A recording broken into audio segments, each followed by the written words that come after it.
Hello friends, welcome back to social lunch box Tamil YouTube channel. இன்றைக்கி நம்ம இந்த வீடியோவில் சின்ன ட்ரிக்ஸு டிப்ஸ் யூஸ் பண்ணி கல்யாண வீட்டில் வைக்கக்கூடிய சாம்பார் மாதிரி எப்படி வைக்கணும் அப்படின்றத தான் பார்க்க போகிறோம். ஃபர்ஸ்ட்டு ஒரு குக்கரில் 2 கப் அளவுக்கு துவரம் பருப்பும் ஒரு அரை கப் அளவுக்கு பாசி பருப்பும் எடுத்து நல்லா அலசி வச்சுருக்கேன். இதில் ஒரு 2 கப் அளவுக்கு தண்ணியை ஊற்றி அதில் ஒரு அரை ஸ்பூன் அளவுக்கு மஞ்சத்தூளை போட்டு நல்லா ஒரு 3லேருந்து 4 விசில் போல் விட்டு எடுத்துக்கலாம். பாருங்கள், விசில் விட்டதுக்கு அப்புறமா பருப்பு இப்படி தான் நல்லா குழஞ்சி வந்திருக்கும். ஸோ நெக்ஸ்ட்டு பார்த்தீங்கன்னா ஒரு பேனில் ஒரு 2லேருந்து 3 ஸ்பூன் அளவுக்கு எண்ணெயை ஊற்றி எண்ணெய் நல்லா சூடாகிற வரைக்கும் வெயிட் பண்ணணும்.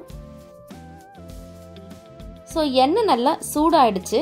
இப்போ பார்த்தீங்கன்னா கடுகு ஒரு அரை ஸ்பூன் கடுகு நல்லா பொரிஞ்சு வரட்டும். நெக்ஸ்ட்டு பார்த்தீங்கன்னா ஒரு அரை ஸ்பூன் அளவுக்கு சீரகம், அப்புறமா ஒரு 10லேருந்து ஒரு 15 போல் கொஞ்சோண்டு வெந்தயம் போட்டு நல்லா மிக்ஸ் பண்ணி விட்டுக்கலாம். ஸோ இது எல்லாம் சேர்ந்து நல்லா பொரிஞ்சு வரட்டும்.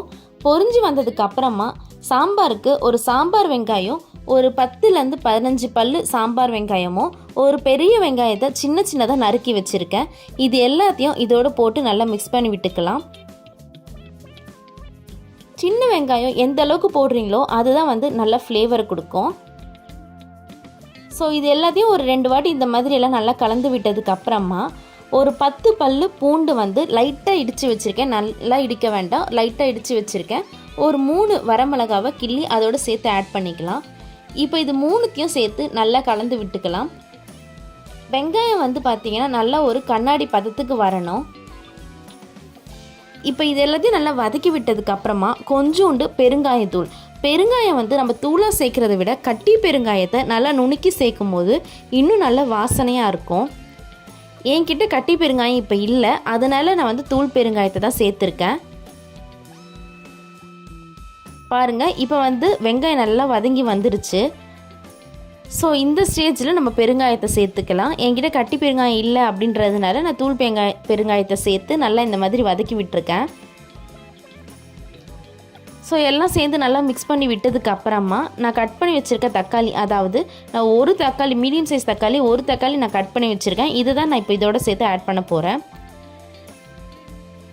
தக்காளி நல்லா ஒரு 2 வாட்டி வதக்கி விட்டதுக்கு அப்புறமா நம்ம கட் பண்ணி வச்சுருக்க காய்கறிகள் எல்லாம் சேர்த்துக்கலாம். தக்காளி எப்போவுமே நம்ம கம்மியாக சேர்த்துக்கலாம் சாம்பாருக்கு, ஏன்னா நம்ம புளி தண்ணி ஊற்றுவோம் அப்படின்றதுனால தக்காளி கம்மியாக சேர்த்துக்கலாம். இப்போது இதெல்லாம் சேர்த்து நல்லா ஒரு வாட்டி வதக்கி விட்டதுக்கப்புறமா நம்ம சாம்பாருக்கு கட் பண்ணி வச்சுருக்க காய்கள்லாம் இதில் சேர்த்துக்கலாம். நான் பார்த்தீங்கன்னா ஒரு 3 காய் தான் இதில் சேர்த்துருக்கேன். உங்களுக்கு கேரட்டு, முருங்கைக்காய் இதெல்லாமும் நம்ம சேர்த்துக்கலாம். மாங்காவையும் நம்ம சாம்பாரில் ஆட் பண்ணிக்கலாம். ஸோ இப்போ இது எல்லாத்தையும் சேர்த்து நல்லா மிக்ஸ் பண்ணி விட்டுக்கலாம். ஸோ இது எல்லாத்தையும் நம்ம நல்லா மிக்ஸ் பண்ணி விட்டதுக்கு அப்புறமா 2 ஸ்பூன் அளவுக்கு குழம்பு மிளகாத்தூள், ஒரு அரை ஸ்பூன் அளவுக்கு மஞ்சத்தூள். ஏன்னா மஞ்சத்தூள் நம்ம பருப்பு வேக வைக்கும் போதே நம்ம அதில் போட்டிருந்தோம் இல்லையா, அதனால இதில் ஒரு அரை ஸ்பூன் அளவுக்கு மட்டும் நம்ம போட்டுட்டு நல்லா ஒரு வாட்டி நல்லா மிக்ஸ் பண்ணி விட்டுக்கலாம்.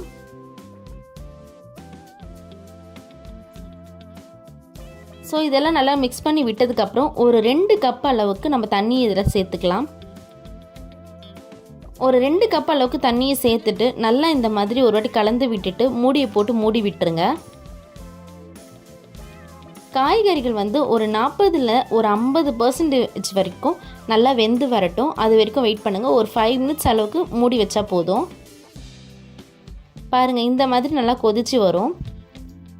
ஸோ இப்போ நல்லா இந்த மாதிரி கொதித்து வந்ததுக்கு அப்புறமா நம்ம கரைச்சி வச்சுருக்க புளி தண்ணியை இதில் ஆட் பண்ணிக்கலாம். புளி பார்த்திங்கன்னா நான் ஒரு எலுமிச்சை சைஸ் அளவுக்கு புளி எடுத்து நல்லா கரைச்சி வச்சுருக்கேன். நம்ம தக்காளி கம்மியாக சேர்க்கும் போது புளி தண்ணியை கொஞ்சம் அதிகமாக சேர்த்துக்கலாம். இதே நம்ம மாங்காய் போடுறோம் அப்படின்னா மாங்காய் புளிப்பு கொடுக்கும் இல்லையா, அப்போது புளி தண்ணி இன்னும் கொஞ்சம் நம்ம கம்மியாக சேர்த்துக்கணும். ஸோ இப்போ இது எல்லாத்தையும் சேர்த்து நல்லா மிக்ஸ் பண்ணி விட்டுட்டு இப்போ தட்டை போட்டு மூடி திரும்பி ஒரு 5 நிமிஷம் நல்லா வேக விட்டுருங்க. ஸோ காயும் கூட சேர்ந்து நல்லா வெந்து வந்துடும். ஒரு 90% அளவுக்கு நல்லா வெந்து வந்துடும் காய் எல்லாமே. பாருங்கள், இப்போ நல்லா கொதிச்சிருக்கு. ஸோ புளி தண்ணியும் விட்டாச்சு. நல்லா ஒரு 5 நிமிஷம் நல்லா கொதிச்சு வந்திருக்கு. இப்போ இந்த ஸ்டேஜில் நம்ம சாம்பார் பொடியை ஆட் பண்ணிக்கலாம். சாம்பார் பொடி பார்த்திங்கன்னா இது எங்கள் அம்மா எனக்கு அரைச்சி கொடுத்துருந்தாங்க. இப்போ அதை தான் வந்து நான் 2 ஸ்பூன் ஆட் பண்ணிக்கிறேன். எப்போவுமே நம்ம கடையில் வாங்குகிற சாம்பார் பொடியை விட நம்ம வீட்டில் அரைச்சி போடும்போது அதோடய ஸ்மெல் இன்னும் நல்லா இருக்கும். உங்களுக்கு சாம்பார் பொடி வேணும் அப்படின்னா எனக்கு கமெண்ட்டில் ரெசிபி மென்ஷன் பண்ணுங்கள், சாம்பார் பொடின்னு மென்ஷன் பண்ணுங்கள். நான் உங்களுக்கு நெக்ஸ்ட் வீடியோவில் சாம்பார் பொடி எப்படி செய்யணும் அப்படின்றத நான் காட்டுறேன். ஸோ சாம்பார் பொடி நல்லா மிக்ஸ் பண்ணி விட்டதுக்கப்புறமா உப்பையும் நம்ம தேவையான அளவுக்கு நம்ம உப்பு போட்டு சேர்த்து நல்லா கலந்து விட்டுக்கலாம். ஸோ எல்லாத்தையும் சேர்த்து நல்லா கலந்து விட்டுக்கோங்க. இப்போ காய் எல்லாமே நல்லா வெந்து வந்துடுச்சு. இப்போ லாஸ்ட்டாக நம்ம சாம்பார் பொடி உப்பு எல்லாமே சேர்த்து எல்லாம் நல்லா மிக்ஸ் பண்ணி விட்டாச்சு. இந்த ஸ்டேஜில் நம்ம வேக வச்சுருக்கோம் இல்லையா, அந்த பருப்பை வந்து நம்ம இதில் மிக்ஸ் பண்ணிக்கலாம். என்னோடய பருப்பு பார்த்தீங்கன்னா கொஞ்சம் திக்காகிடுச்சு. ஸோ இந்த மாதிரி திக்காக இல்லாமல் நீங்கள் பார்க்கும்போதே தெரியும் திக்காக இருக்கு இல்லையா, இந்த மாதிரி திக்காக இல்லாமல் கொஞ்சம் லூஸாக எடுத்து வச்சுக்கோங்க. கொஞ்சம் வாட்டரி கன்சிஸ்டன்சிலே எடுத்து வச்சுக்கோங்க. அப்போ நல்லா ஈஸியாக சாம்பாரோட மிக்ஸ் ஆகிடும். இந்த மாதிரி திக்காக இருக்கும்போது என்ன ஆகும்னா நல்லா கட்டி கட்டியாகவே நிற்கும். ஸோ நம்ம எல்லாமே அதை உடச்சி விடுற மாதிரி இருக்கும். ஸோ எல்லாத்தையும் எடுத்து நல்லா மிக்ஸ் பண்ணி ஒரு 4-5 கொதி வந்ததுக்கப்புறமா ஒரு கைப்பிடி அளவுக்கு நல்லா கொத்தமல்லி எடுத்து ஃபுல்லாக தூவி விட்டுக்கோங்க.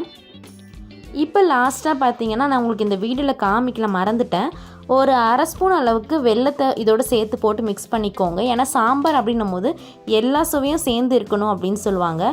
ஸோ 1 ஸ்பூன் அளவுக்கு வெல்லத்தை இதோடு மிக்ஸ் பண்ணி நல்லா கலந்து விட்டுக்கோங்க. அவ்வளோதான். இப்போ ஸ்டவ் ஆஃப் பண்ணிக்கலாம். இவ்வளோ தான் கல்யாண வீட்டு சாம்பார். ஸோ சாம்பார் நல்லா சூப்பராக வாசனையாக இருக்குது. ஸோ நீங்களும் ட்ரை பண்ணி பார்த்துட்டு எப்படி இருக்குது அப்படின்றத எனக்கு கமெண்ட்டில் மறக்காமல் சொல்லுங்கள். சாம்பார் பொடி வேணும் அப்படின்னாலும் எனக்கு கமெண்ட்டில் மென்ஷன் பண்ணுங்கள். ஸோ நெக்ஸ்ட் வீடியோவில் பார்க்கலாம். Bye bye.